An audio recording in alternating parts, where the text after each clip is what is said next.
பேப்பரமா படிடா. Hello guys, welcome back to my channel. இன்றைக்கி நம்ம என்ன டாபிக் பார்க்க போகிறோம் அப்படின்னா, ஃபிலிம் அண்ட் மீடியா ஸ்டடீஸ் அந்த பேப்பரில் இருந்து issues and representation, race, class, caste and also gender. So ஒரு மூவி எடுக்கிறாங்க அப்படின்னா அதில் இந்த மாதிரியான ஆஸ்பெக்ட்ஸ் எல்லாம் அவங்க ரெப்ரசென்ட் பண்ணும்போது என்ன மாதிரியான இஷ்யூஸ் வந்து ஃபேஸ் பண்ணுறாங்க, அதை எப்படி அவங்க எக்ஸிக்யூட் பண்ணுறாங்க அப்படின்றதான் இந்த வீடியோவில் பார்க்க போகிறோம். ஃபர்ஸ்ட் வந்துட்டு இந்த மூவி அப்படின்றது வந்து ஒரு என்டர்டைன்மெண்ட் ஃபேக்டர் மட்டும் கிடையாது இல்லையா, அது கண்டிப்பாக நமக்குள்ள ஒரு இமோஷனல் இம்பேக்டை க்ரியேட் பண்ணும். அது ஒரு சோஷியல் டாக்குமெண்ட்டாகவும் இருக்கும் இல்லையா. சொசைட்டியை வந்து ஷேப் பண்ணுறதுக்கான ஒரு டூலாக தான் அதை யூஸ் பண்ணிகிட்ருக்குறாங்க. நிறையா மூவிஸில் வந்து அது ஒரு நல்ல மேனராக இருந்தாலும் சரி, இல்லை ஒரு பேட் ஆட்டிடியூட்னாலும் சரி, அது நமக்குள்ள ஒரு இம்பேக்டை க்ரியேட் பண்ணிடுச்சு அப்படின்னா அதை நம்ம ரிஃப்ளெக்ட் பண்ணுவோம். அது சொசைட்டிக்கு ஒரு நல்ல பாசிட்டிவ் ரெஸ்பான்ஸாகவும் இருக்கலாம், நெகட்டிவ் ரெஸ்பான்ஸாகவும் இருக்கலாம்.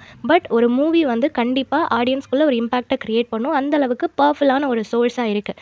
ஸோ சினிமா அப்படின்றது வந்துட்டு ஒரு ரெப்ரசன்டேஷன் தான் இல்லையா. ஸோ சினிமா அப்படின்றது அதை எப்படி கன்ஸ்ட்ரக்ட் பண்ணுறாங்க அப்படின்னா, அது ஒரு ரெப்ரசன்டேஷன். அதை வந்து யார் பண்ணுறா, யாரோட ஸ்டோரி அது, அதை எந்த விதத்தில் சொல்கிறாங்க, ஸோ இந்த மாதிரியான விஷயங்கள் தான் அதை வந்து ப்ராப்பராக கன்ஸ்ட்ரக்ட் பண்ணுது. இப்போ ஒரு மூவி ரிலீஸ் ஆகுது அப்படின்னா, இந்த டைரக்டர் எடுத்த மூவியா, அப்போ அது வந்து நல்லா ஓடக்கூடாது, அதை பற்றி நம்ம நிறைய நெகட்டிவாக கமெண்ட் பண்ணணும், நெகட்டிவாக அதை பற்றி ரிவ்யூஸ் கொடுக்கணும், இந்த மாதிரியான பாலிடிக்ஸ் எல்லாமே நடக்கும். அதே மாதிரி ஒரு பர்டிகுலர் ஆக்டர், ஒரு பர்டிகுலர் கம்யூனிட்டியை சேர்ந்த ஆக்டர், ஒரு பர்டிகுலர் பாலிடிக்ஸ் சைடில் இருக்க ஆக்டர், இப்படி சொல்லிட்டு நிறையா டிவிஷன்ஸ் வச்சுருப்பாங்க. ஸோ அந்த டிவிஷன்ஸ்லேருந்து வர்ற பீப்புள் எல்லாருமே சினிமா இண்டஸ்ட்ரி அப்படின்னு வரும்போது அவங்களால ப்ராப்பராக அவங்க அட்ரஸ் பண்ணணும்னு நினச்ச விஷயங்களை பண்ண முடியாமல் போகலாம் இல்லையா. So issues of race, class, caste and gender, so இந்த மாதிரியான விஷயங்கள் எல்லாத்தையும் ஒரு சென்டராக வச்சு ஒரு மூவியை ப்ராசஸ் பண்ணும்போது எதுக்காக நிறைய ப்ராப்ளம்ஸ் அவங்க ஃபேஸ் பண்ணுறாங்க அப்படின்னா, அது வந்து ஒரு ஐடென்டிட்டியை டிஃபைன் பண்ணுது இல்லையா. அவங்களோட அந்த ஒரு ஐடென்டிட்டியை சொல்கிறதுக்காக தான் அந்த மாதிரியான மூவிஸ் எடுக்கிறாங்க. ஸோ அதில் வந்து ஒரு ஹீரோயிசம் பண்ணுறதுக்காகவோ, இல்லை ஒரு நார்மலான லவ் ஸ்டோரி, ஒரு காமெடி ஃபிலிம் அந்த மாதிரி இல்லாமல் ஒரு பர்சனோட ஐடென்டிட்டியை அவங்க ரிவீல் பண்ணணும், அதை வந்து அந்த சொசைட்டியில் ப்ரூவ் பண்ணணும் அப்படின்றதுக்காக ஒரு சோல்ஃபுல்லான ஒரு மூவியை எடுக்கிறாங்க. ஸோ அதனால தான் அவங்க நிறைய இஷ்யூஸை வந்து ஃபேஸ் பண்ணுறாங்க அப்படின்றத சொல்கிறாங்க. இதுக்கு ஒரு பெஸ்ட் எக்ஸாம்பிள் மாரி செல்வராஜ் இல்லையா. அவர் வந்து இந்த மாதிரியான டாக்குமெண்ட்ரி ஃபிலிம்ஸ் எல்லாமே எடுக்கிறாரு. ஒரு பர்டிகுலர் குரூப்புக்கு வந்துட்டு ஒரு ஐடென்டிட்டி கிடைக்கணும், அவங்களையும் ரெகக்னைஸ் பண்ணணும் அப்படின்னு சொல்லி நினைக்கிறாரு. ஸோ அதனால அவர் நிறைய சேலஞ்சஸ் எல்லாம் ஃபேஸ் பண்ணாலும் ஒரு சைடு அவங்கள வந்து அக்செப்ட் பண்ணிக்கிறவங்க மூலமாக அவங்களோட மூவிஸ் எல்லாமே நல்லா ஓடிட்டுருக்கு இல்லையா. ஸோ அப்படி என்னென்ன ப்ராப்ளம்ஸ் ஃபேஸ் பண்ணுறாங்க அப்படின்னா, ஃபர்ஸ்ட் வந்து ரெப்ரசன்டேஷன் அண்ட் பார். இந்த ரெப்ரசன்டேஷன் அப்படின்றது வந்து என்றைக்குமே நியூட்ரலாக இருக்கிறது கிடையாது. ஏன் அப்படின்னா, இப்போ வந்து ஒரு மூவியில் ஒரு பர்டிகுலர் கம்யூனிட்டியில் இருக்கிறவங்கள வந்து அட்ரஸ் பண்ணுறாங்க, அவங்களோட சஃபரிங்ஸை சொல்கிறாங்க அப்படின்னா, ஆப்போனண்ட்டில் இருக்கிறவங்கள கண்டிப்பாக கெட்டவங்களாக தான் காட்டணும் இல்லையா. அவங்க சைட் ஆஃப் ஸ்டோரி நல்லாவே இருந்தாலுமே நம்ம இன்னொரு பீப்புளுக்காக பேசுகிறோம் அப்படின்றப்போ ரெண்டு பேருக்கும் நியூட்ரலாக நம்மளால் மூவி எடுக்க முடியாது. ஸோ அப்படி நியூட்ரலாக எடுக்கும்போது இவங்களோட சஃபரிங்ஸை நம்மளால் ஹைலைட் பண்ண முடியாது. ஸோ கண்டிப்பாக பயாஸ்டாக தான் நம்ம பேச வேண்டிய சிச்சுவேஷன் இருக்கும். ஸோ இது வந்து யார் அந்த நரேட்டிவ் ப்ராசஸை கண்ட்ரோல் பண்ணுறாங்க அப்படின்றவங்கள டிபெண்ட் பண்ணி இருக்குது. ரெண்டு சைடு இருக்குது, அதில் நான் எந்த சைடு பேச போகிறேன், அதை எந்த அளவுக்கு சவுண்டடாக நான் சொல்ல போகிறேன் அப்படின்றது அந்த நரேட்டிவ் ப்ராசஸை கொண்டு போகிறவங்க கண்ட்ரோல் தான் அப்படின்றத சொல்கிறாங்க. ஏர்லி பீரியடில் அந்த ஹாலிவுட் இருக்குது இல்லையா, அங்கே வந்து என்ன பண்ணுவாங்க அப்படின்னா, நிறையா ஒயிட் டிரெக்டர்ஸ் தான் இருப்பாங்க, அதுவும் மேல் டிரெக்டர்ஸ் தான் இருப்பாங்க. அவங்க என்ன பண்ணுவாங்கன்னா, அந்த ஃபிலிம் ப்ரொடக்ஷனை வந்து கம்ப்ளீட்டாக அவங்க டாமினேட் பண்ணுவாங்க. ஒன் சைடாக தான் அவங்களோட போர்ட்ரேல் எல்லாமே இருக்கும். ஓகேவா. For example the birth of a nation அப்படின்னு சொல்லிட்டு 1915 ஒரு மூவி எடுக்கிறாங்க. அந்த மூவியில் ஆஃப்ரிக்கன் அமெரிக்கன் எல்லாத்தையுமே டாமினைஸ் பண்ணுறாங்க. ஓகேவா. ஸோ அவங்களோட ப்ரையாரிட்டிஸ் வந்து ஒயிட்ஸுக்கு தான். ஒயிட் பீப்புள் மட்டும்தான் ஒரு ஹீரோ மாதிரி இருக்கணும், ஒயிட்ஸ் மட்டும்தான் எல்லாருக்கும் நல்லது பண்ணுற மாதிரி, ஒயிட்ஸ் எல்லாத்தையும் செலிப்ரேட் பண்ணுற மாதிரி, க்ளோரிஃபை பண்ணுற மாதிரி தான் அவங்களோட மூவிஸ் எல்லாமே இருக்குது. ஸோ இதில் வந்து ரேசிஸ்ட் ஐடியாலஜியை ரொம்ப அப்பட்டமாக அவங்க காட்டுறாங்க. பட் அதுக்கு யாருமே எதிர்ப்பு தெரிவிக்கவே இல்லை. ஏன்னா எல்லாருமே அந்த சென்ச்சுரிஸில் வந்து பழகிட்டாங்க. சரி ஓகே, ஒயிட்ஸ் தான் சுப்பீரியர், நம்ம எல்லாம் இன்ஃபீரியர்ன்ற மாதிரி டார்க் பீப்புள் நினச்சதுனாலேயே அவங்க யாருமே அதுக்கு எதிராக கொஷின்ஸ் ரைஸ் பண்ணவே இல்லை. ஸோ அது ஒரு சிஸ்டம் ஆஃப் பாராக இருக்குது. யாராலையும் அதை வந்து எதிர்த்து கொஷின் பண்ண முடியாத அளவுக்கு அவங்க ஒரு விஷயத்தை பில்ட் பண்ணி வச்சுருக்காங்க. Next race and representation. Already representation and பார்னு பார்த்தோம். ஸோ அதுக்கும் இதுக்கும் என்ன டிஃப்ரென்ஸ் அப்படின்னா, ஃபர்ஸ்ட்டில் வந்து அந்த ரெப்ரசன்டேஷன் அண்ட் பாரில் என்ன சொல்லியிருக்காங்க அப்படின்னா, ஒயிட்ஸ் அண்ட் பிளாக்ஸ் அப்படின்னு அந்த ரேசிசம் இருக்குது. ஆனால் அதுக்கு அகேன்ஸ்டாக பிளாக்ஸ் வந்து கொஸ்டின் எழுப்ப முடியலை அப்படின்னா அதுக்கான ரீசன் பாரில் இருக்கிறவங்க அந்த ஒயிட்ஸாக இருக்கிறாங்க. ஓகேவா. ஸோ அவங்க வந்து இவங்களை டாமினேட் பண்ணுறாங்க. ஃபினான்ஷியலி, மென்டலி, ஃபிசிக்கலி அவங்கள வந்து ரொம்ப கண்ட்ரோல்டாக வச்சுருக்கிறதுனால இவங்களால எந்த கொஸ்டினும் பண்ண முடியல. ஆனால் இங்கே ரேஸ் அண்ட் ரெப்ரசன்டேஷனில் என்ன சொல்லியிருக்கிறாங்க அப்படின்னா, ரேஸ் அப்படின்றது நம்ம கல்ச்சுரலாக கன்ஸ்ட்ரக்ட் பண்ணுறது இல்லையா? அது வந்து பாலிடிக்ஸ் அண்ட் ஆல்சோ ஹிஸ்ட்ரியை வந்து ஷேப் பண்ணுது அப்படின்றத சொல்கிறாங்க. ஏன் பாலிடிக்ஸ் அப்படின்னா, இப்போ வந்து மெஜாரிட்டி ஓட் வந்து எப்படி வாங்குறாங்க, கம்யூனிட்டியை பேஸ் பண்ணி வாங்குறாங்க இல்லையா? ஸோ அவங்க கம்யூனிட்டியில் இருக்கிறவங்க எங்கே மெஜாரிட்டி இருக்கிறாங்களோ அதை கவர் பண்ணுற மாதிரியான லீடர்ஸை வந்து அவங்க செலக்ட் பண்ணுறாங்க. இந்த மாதிரி அந்த ரேஸ் அப்படின்றது கல்ச்சர் வைஸ் நம்ம என்ன கல்ச்சர் ஃபாலோ பண்ணுறோமோ அதை வச்சு நம்மளோட கம்யூனிட்டி ஐடென்டிஃபை பண்ணலாம் அப்படின்னு சொல்லுவாங்க. ஸோ இந்த மாதிரி இது எல்லாமே கல்ச்சுரலி டெவலப் பண்ணக்கூடிய ஒரு விஷயமா இருக்குது. ஏர்லி அமெரிக்கன் சினிமாஸ் நம்ம பார்த்தோம் அப்படின்னா பிளாக் பீப்புள் எல்லாரையுமே ஒரு சர்வெண்ட்டாகவும் ஒரு வில்லனாகவும் அந்த மாதிரி ஒரு நெகட்டிவ் ஷேட்ஸில் தான், இல்லைனா ரொம்ப அவங்கள வந்து சீப்பான ஒரு கேரக்டரில் தான் போர்ட்ரே பண்ணுவாங்க. ஸோ அவங்களோட மென்டாலிட்டி அந்த மாதிரி தான் இருக்குது. ஒயிட்ஸ் அப்படின்னா சுப்பீரியர் கேரக்டர்ஸ் தான் அவங்க ப்ளே பண்ணணும், பிளாக்ஸ் அப்படின்னா தான் அவங்க இன்ஃபீரியரான ரோல்ஸ் எல்லாம் ப்ளே பண்ணணும் அப்படின்ற மாதிரி பவுண்டரி செட் பண்ணி வச்சிருக்கிறாங்க. அந்த பவுண்டரிஸை பிரேக் பண்ணுற மாதிரி 1970 ஒரு மூவி வந்து வருது. ஓகேவா? பிளாக்ஸ்ப்ளாய்டேஷன் அப்படின்னு சொல்லக்கூடிய ஒரு மூவி வருது. அந்த மூவியில் ஃபர்ஸ்ட் டைம் ஒரு பிளாக்கை வந்து ஹீரோவாக வைக்கிறாங்க. ஓகேவா? ஆனால் அந்த மாதிரி பிளாக்ஸை வந்து ஹீரோவாக நடிக்க வச்சாலும் சம்டைம் என்ன பண்ணுறாங்க அப்படின்னா, ஒரு ஸ்டீரியோ டைப் ஒன்று இருக்கும் இல்லையா? இப்போ ஒயிட்ஸ் அப்படின்னா எக்ஸ்ட்ரீம் குட்டாக அவங்கள வந்து போர்ட்ரே பண்ணுவாங்க, ரொம்ப நல்லவனாக தான் இருப்பான். ஆனால் பிளாக்ஸ் வரும்போது அவங்க ஒரு ஹைப்பர் செக்ஷுவாலிட்டி இருக்கக்கூடிய பர்சனாகவும் ஒரு ஸ்டீரியோ டைப் ஆஃப் வைலன்ஸ், அவன் ஹீரோவாக தான் இருப்பான். ஒரு புஷ்பா மூவி எடுத்துக்கிட்டோன்னு வச்சுக்கோங்களேன், அவர் ஹீரோ தான். ஆனால் அவர் என்ன பண்ணுவார், சந்தன மரங்கள் எல்லாம் கடத்தல் பண்ணுவார் இல்லையா? அவர் ஒரு வில்லன் மாதிரியும் இருக்கிறாரு. ஸோ அந்த மாதிரி பிளாக்ஸை வச்சாங்க அப்படின்னா அவங்களுக்குள்ள ஒரு நெகட்டிவ் ஷேட் இருக்கிற மாதிரியான ஹீரோவாக போர்ட்ரே பண்ணுறது. ஸோ இந்த மாதிரியான பாலிடிக்ஸ் எல்லாமே நடந்துட்டு இருக்குது. மாடர்ன் ஃபிலிம்ஸ் எடுத்துக்கிட்டோம் அப்படின்னா இப்போ வந்து ரைட் திங்ஸ் அப்படின்ற மூவியாக இருக்கட்டும், இல்லை கெட் அவுட் அப்படின்ற மூவியாக இருக்கட்டும், இது எல்லாமே ரேசிசம் வந்து டைரெக்டாக சேலஞ்ச் பண்ணுற மாதிரி இருக்கும்.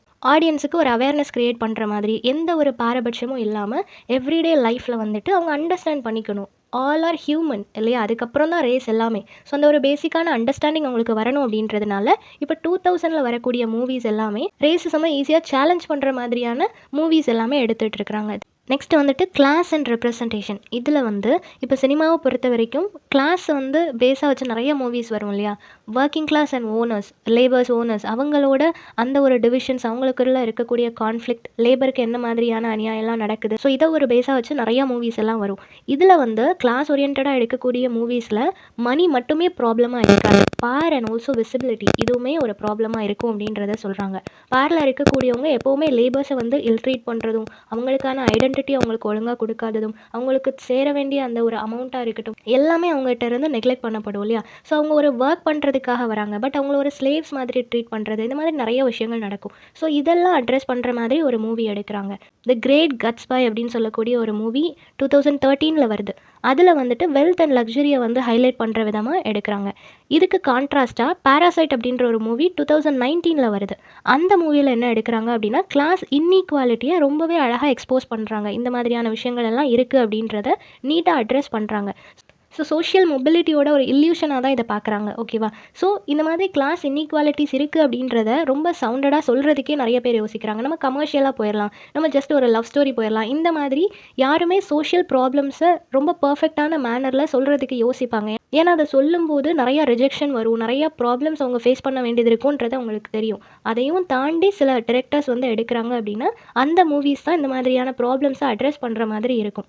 இப்போ இந்தியன் பேரலல் சினிமா அப்படின்னு எடுத்துக்கிட்டோம் அப்படின்னா பாஞ்சாலின்ற மூவி வந்து 1955 வந்து ரிலீஸ் பண்ணியிருக்கிறாங்க. ஸோ அந்த மூவியில் வந்து struggle of rural poor woman, so ஒரு விமனோட டிக்னிட்டி அண்ட் ஆல்சோ ரியலிசம், அவங்களோட அந்த டிக்னிட்டிக்காக அவங்க எவ்வளோ கஷ்டப்படுறாங்க, ஒரு விமனாக இருக்கிறதுனால அவங்க என்னெல்லாம் ஃபேஸ் பண்ண வேண்டியது இருக்குது அப்படின்ற மாதிரி ரொம்ப அழகாக போர்ட்ரே பண்ணியிருப்பாங்க.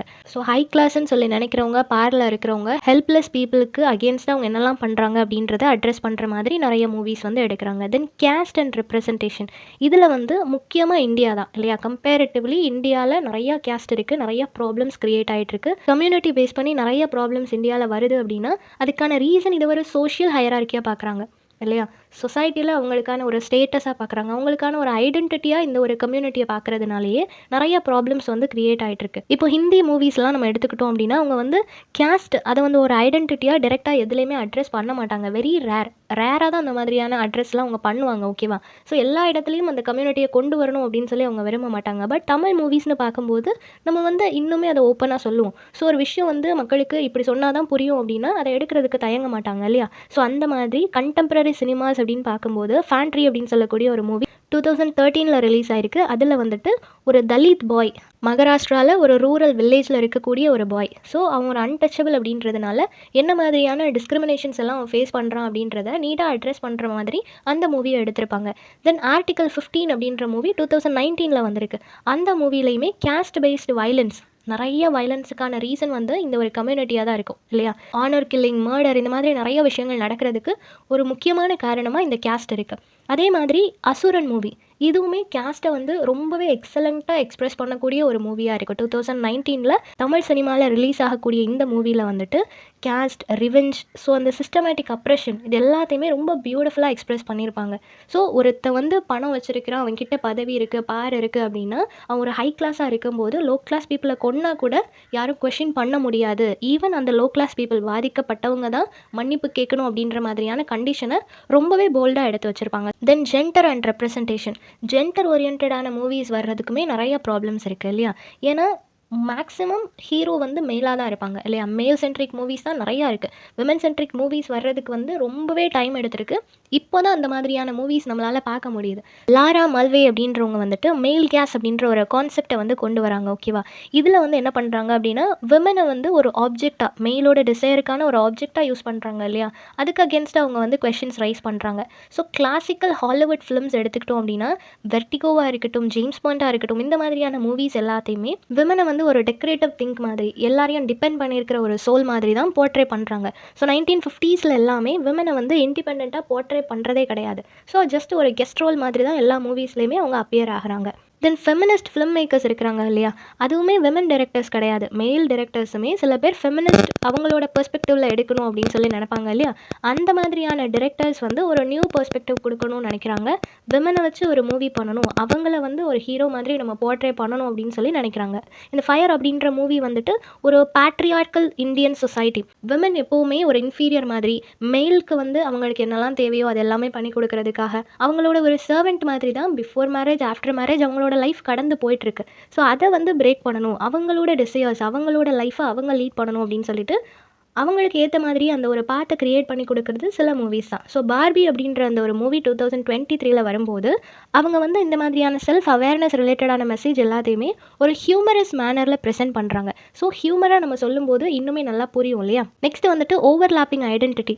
இப்போ ஒரு பொண்ணாக இருக்கிறதுனால என்ன மாதிரியான ப்ராப்ளம் ஃபேஸ் பண்ணுறாங்க, ஒரு லோ கேஸ்டில் இருக்கும்போது என்ன ப்ராப்ளம் ஃபேஸ் பண்ணுறாங்க, அவங்கக்கிட்ட பணம் இல்லாததுனால அவங்க எப்படி நெக்லெக்ட் பண்ணப்படுறாங்க, இதெல்லாம் பார்த்தோம். ஆனால் இது எல்லாம் ஒரே ஆளுக்கு நடக்கும்போது, ஒரே நிறைய விஷயங்களை ஒன்றா ஃபேஸ் பண்ணும்போது, ஸோ அந்த மாதிரியான விஷயங்களையும் நம்ம அட்ரஸ் பண்ணணும் இல்லையா. ஸோ ஒரு பொண்ணாக இருக்கிறா, அவள் கஷ்டத்தில் இருக்கிறா, அவள் லோ கேஸ்டில் இருக்கிறா, அடிஷ்னலி அவள் ஒரு பிளாக். ஸோ எல்லாமே மொத்தமாக ஒரு பொண்ணுக்கிட்ட இருக்கும்போது அந்த பொண்ணு எவ்வளோ கஷ்டப்படுவா இல்லையா. ஸோ இது எல்லாத்தையும் அட்ரஸ் பண்ணுற மாதிரியும் நம்ம மூவிஸ் எடுக்கணும் அப்படின்னு சொல்லிட்டு 2011 ஒரு மூவி எடுக்கிறாங்க. ஒரு பிளாக் லெஸ்பியன் கேர்ள் வந்து அவளோட ஐடென்டிட்டிக்காக அவளோட ஃபேமிலியிலேயே ஸ்ட்ரகிள் பண்ணுறது, அதை பற்றின ஒரு புரிதல் வர்றதுக்கு நமக்கு ரொம்ப டைம் எடுக்குது. ஃபாரின் கண்ட்ரீஸில் அதை அக்செப்ட் பண்ணாலும் இன்னமும் நம்ம அதை அக்செப்ட் பண்ணிக்கிறதுக்கு கொஞ்சம் யோசிச்சுட்டு தான் இருக்கிறோம். அந்த மாதிரியான இஷ்யூஸையும் அட்ரஸ் பண்ணணும், பீப்புளுக்கு அதை பற்றின ஒரு அவேர்னஸ் வரணும் அப்படின்னு சொல்லிட்டு அதையுமே ஒரு மூவியாக எடுக்கிறாங்க. Then the great Indian kitchen 2021 வருது. இதில் வந்து class and also gender inequality இது எல்லாத்தையுமே அட்ரஸ் பண்ணுறாங்க. Finally media responsibility and change. இந்த மீடியா அப்படின்றது ஒரு லிட்ரஸி இல்லையா. நம்ம வந்து லிட்ரேச்சரில் எப்படி புக் ஃபார்மேட்டில் நம்ம ஒரு விஷயத்தை படிக்கிறோமோ அது நமக்குள்ள ஒரு இம்பாக்டை க்ரியேட் பண்ணுதோ, லைஃப்பில் அதை அப்ளை பண்ணணும்னு நினைக்கிறோமோ, சேம் திங் ஒரு மீடியாவில், அது ஃபோனாக இருக்கலாம், டிவியாக இருக்கலாம், வாட் எவர் இட் இஸ், ஒரு விஷயத்தை நம்ம பார்க்குறோம் அப்படின்னா அது நமக்குள்ளே ஒரு இம்பாக்டை க்ரியேட் பண்ணும்போது அது நம்மளோட லைஃப்பில் ரிஃப்ளெக்ட் பண்ணும் இல்லையா. ஸோ அந்த மாதிரி ஒரு க்ரூஷியலான ஒரு டூலாக இருக்குது. அதை வந்து நம்ம ப்ராப்பராக யூஸ் பண்ணணும் அப்படின்றத சொல்கிறாங்க. ஏன்னா ஒரு ஃபிலிம் அப்படின்றது வேர்ல்டு வைட் அது வந்து ஷேப் பண்ணும், பீப்புளுக்குள்ளே ஒரு இம்பாக்டை க்ரியேட் பண்ணும் அப்படின்னா அதை வந்து எந்த அளவுக்கு நம்ம ப்ராப்பராக யூஸ் பண்ணுறோம். இப்போ வந்து நெட்ஃப்ளிக்ஸாக இருக்கட்டும், இல்லை அதர் சினிமாஸாக இருக்கட்டும், குளோபலி எல்லாருமே பார்க்குறாங்க. ஸோ அதில் வந்து ஒரு நல்ல விஷயத்தை நம்மளால் முடிஞ்ச அளவுக்கு மக்களுக்கு நம்ம தெரிவிக்கணும் அப்படின்றத சொல்கிறாங்க. அதுக்கு ஒரு எக்ஸாம்பிளாக பிளாக் பந்தராக இருக்கட்டும் 2018 பப்ளிஷ் ஆயிருக்கு, பாவக்கதைகள் 2020 பப்ளிஷ் ஆயிருக்கு. ஸோ இந்த மூவிஸ், இந்த சீரீஸ் எல்லாமே ஒரு மார்ஜினலைஸ்டுக்கான வாய்ஸாக இருக்குது இல்லையா? பாவக்கதைகள்லாம் நிறைய விஷயத்தை அட்ரஸ் பண்ணியிருப்பாங்க. ஸோ ஒரு பொண்ணுக்காக இருக்கட்டும், இல்லை ஒரு கேயாக இருக்கிறவங்களுக்காக இருக்கட்டும், ஈச் அண்ட் எவ்ரி பீப்புள் அவங்களுக்குள்ள இமோஷனை வந்து கன்வே பண்ணுறதுக்கான ஒரு டூலாக அந்த ஒரு சினிமாவை வந்து அவங்க ஹேண்டில் பண்ணுறாங்க. ஸோ வேர்ல்டு வைடு எல்லாருக்கிட்டேயும் போய் சேரக்கூடிய அந்த ஒரு மூவி ஆர் சீரிஸ் வந்து கண்டிப்பாக ஏதோ ஒரு மெசேஜை வந்து ஹோல்ட் பண்ணிட்டு போகணும் அப்படின்றதுல ரொம்ப கான்ஷியஸாக இருக்கிறாங்க. ஸோ ஒரு மீடியா பர்சனாக நம்ம ஒரு டிரெக்டராக இருக்கிறோம் அப்படின்னா எந்த அளவுக்கு யூஸ்ஃபுல்லான ஒரு மெசேஜஸை நம்ம மக்கள்கிட்ட கொண்டு போகிறோம் அப்படின்றது நம்மளோட ரெஸ்பான்சிபிலிட்டி இல்லையா? ஒரு சேஞ்சை க்ரியேட் பண்ணுற ஒரு பர்சனாக நம்ம இருக்கணும் அப்படின்றத சொல்கிறாங்க. ஸோ ரெப்ரசன்டேஷன் அப்படின்றது வந்து ஆல் அபவுட் விசிபிலிட்டி. நம்ம லைஃப்பில் என்ன நடந்துச்சோ அதுக்கான ஒரு ரெப்ரசன்டேஷனாக நம்ம இருந்து ஒரு மூவியை வந்து நம்ம எடுக்கிறோம் இல்லையா? ஸோ நிறையா டைரக்டர்ஸ் வந்து அவங்க லைஃப்பில் இருக்கக்கூடிய ஒரு விஷயத்தை வந்து அதுதான் மூவியாக போர்ட்ரே பண்ணுவாங்க. ஸோ அந்த மாதிரி ஒரு விசிபிலிட்டியாக தான் அதை பார்க்குறாங்க. அது ஒரு பேர் and also ideology. So race, class, gender இந்த மாதிரியான விஷயங்கள் எல்லாமே சினிமாவில் வந்து ஒரு மீனிங்காக கன்ஸ்ட்ரக்ட் ஆகுது. சொசைட்டியில் இருக்கிற விஷயங்களை மட்டும் அவங்க ரிஃப்ளெக்ட் பண்ணலை, என்ன நடந்துச்சோ அதை மட்டும் ரிஃப்ளெக்ட் பண்ணலை, அதுக்கான ஒரு சொல்யூஷனையும் அவங்க கொடுக்குறாங்க. ஓகேவா? ஸோ இப்போ ரீசெண்ட் டைமில் வரக்கூடிய மூவிஸ் எல்லாமே லாஸ்ட்டாக அவங்களுக்கு நடந்த விஷயங்கள், அவங்க பட்ட கஷ்டங்கள் எல்லாத்தையும் சொல்கிறாங்க தான். ஆனால் இப்படியெல்லாம் நடக்கக்கூடாது, இப்படி நடந்திருந்தால் நல்லா இருக்கும், அந்த மாதிரி சொல்யூஷன் அண்ட் ஐடியாஸும் அவங்க கொடுக்குறாங்க. ஸோ ரீசெண்ட் டைமில் இருக்கக்கூடிய டிரெக்டர்ஸ், ஃபிலிம் மேக்கர்ஸ் ஃபோக்கஸ் பண்ணுறது அதுதான். ஸோ அந்த ஒரு ஸ்டீரியோ டைப்பை பிரேக் பண்ணணும், அதை சேலஞ்ச் பண்ணி ஒரு ஸ்பேஸ் கொடுக்கணும், நியூ ஐடென்டிட்டிஸை கொண்டு வரணும் அப்படின்னு சொல்லி அவங்க ட்ரை பண்ணிட்டு இருக்காங்க. ஸோ இந்த ரெப்ரசன்டேஷன் அப்படின்றது வந்து சினிமாவில் ஒரு டூலாக இருக்குது. சோஷியல் அவேர்னஸ் அண்ட் ஆல்சோ ட்ரான்ஸ்ஃபர்மேஷனை கிரியேட் பண்ணுறதுக்கான ஒரு டூலாக இருக்குது அப்படின்றத சொல்கிறாங்க. ஸோ இந்த டாபிக் எல்லாருக்கும் புரிஞ்சிருக்கும்னு நினைக்கிறேன். நெக்ஸ்ட் என்ன டாப்பிக்கில் வீடியோ போடலாம்னு சொல்லி கமெண்ட் பண்ணுங்கள். தேங்க்யூ ஃபார் வாட்சிங்.